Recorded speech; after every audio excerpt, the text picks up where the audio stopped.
เจ้าได้นอนละเจ้าถือคนรวยเขาพา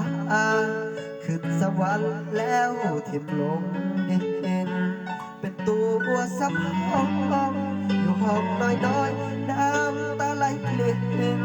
อย่ามองอะไรตายสิ้นถึงเขาทิ้งก็ยังมีไอเสียได้ความดีจงให้เขาแต่ผลตอบแทนให้เจ้าได้แต่น้ำตาลินไหลกับความคงคืนเวลาคิดที่เขาทิ้งไว้ฐานะไอ้คนเดียวกันห่วงใยเจ้าทุกนาทีสิ้นความสาวแต่เจ้ายังบ่สิ้นใจข้างนอกบ่ลังเพียงอายอกข้างซ้ายอายยังคอยคนดีจะเอาเทียบกันหน้าแทนสูงแก่ใจให้ฟรีเอาหลังควายแทนโลกเก็บที่ตามวิธีชีวิตคนจน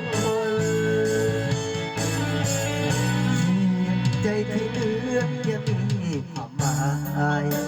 ลาขีดบนมือสวมนายจะเอาน้ำใจล้างแทนหน้าหมดทั้งเจ้าให้ค่าในสายตาของคนบางคนแต่น้องยังมีค่าส่วนล้น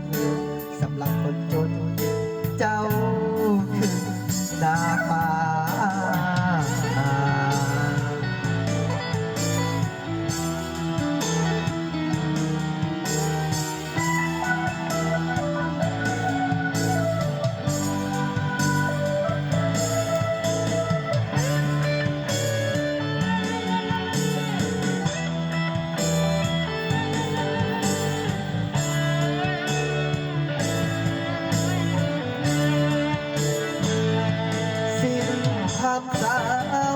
แต่เจ้ายังบ่สิ้นใจข้างนอกบ่ลังเพียงอายอกข้างซ้ายอายยังคอยเป็นคนดีจะเอาเทียบหน้าแทนจะสูงอย่าใจให้เสียเอาหลังควายแทนโลกเก็บที่ตามวิธีชีวิตคนจนใจที่เหลือยังมีความหมายลาขีดบนปืนสวมนายจะเอาน้ำใจล้างแพ้หน้า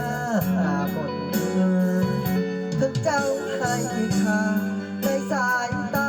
ของคนบางคนแต่น้องยังมีค่าส่วนล้นสำหรับคนจนเจ้า